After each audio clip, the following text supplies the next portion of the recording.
So 3 araw na nga po ang nakakalipas magmula ng malasap ng former world title challenger na si Virgil McRory ang masaklap na pagkatalo via 5th round technical knockout sa kamay ng ating pambato na si Mark Magnifico Magsayo. At binasag na nga po nito ang kanyang katahimikan. Kung atin po kasing mapapansin ay bagamat nagpakita ng sportsmanship at respeto ang Irish boxer na ito nang bisitahin siya ni Magsayo pagkatapos ng laban sa locker room, ay hindi po ito nagpaunlak ng interview kahit kanino nang dahil sa dismayado siya sa naging resulta ng laban. Bago po kasi ang bakbakan nila ay sinabi nito na umaapaw umano ang kumpiyansa niya na siya ang magtatagumpay nang dahil sa ginawa niya daw ang lahat ng makakaya niya sa training camp para sa laban na ito. Subalit sa kasamaang palad para sa kanya, ay simula pa lang sa round 1 ay maliwanag na wala talaga siya sa level ni Magsayo. At kanina lamang po ay nagsalita na ito patungkol sa pagkatalo niya. Ayon kay McRory ay hindi daw ito ang resulta na inaasahan niya. Pero okay naman daw siya. Ang tanging nirereklamo niya lang umano ay yung paghihimasok ng corner niya sa round 5 para ipahinto ang laban. Dahilan kung bakit natalo siya via 5th round technical knockout. Paliwanag nito na maayos pa naman daw kasi ang kalagayan niya at kaya niya pang magpatuloy sa laban. Kaya ang sakit daw nito para sa kanya kasi hindi umano kaya lunukin ng kanyang pride ang ganung klaseng pagkatalo na parang sumuko na lang siya. Para po kasi sa mga hindi nakakaalam, ay isang palaban na fighter talaga itong si McRory.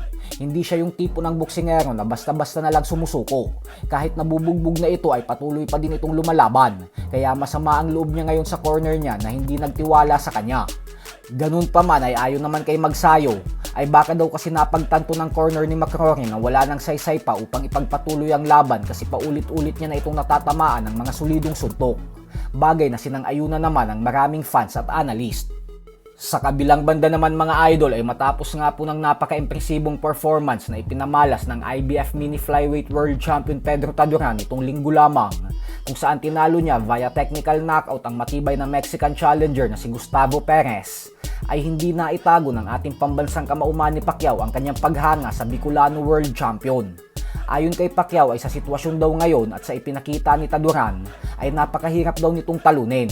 Kaya para sa kanya umano ay magandang maikasa na ang unification fight sa pagitan ni Taduran at ng undefeated unified WBO, WBA and The Ring Magazine Mini Flyweight World Champion Oscar Collazo.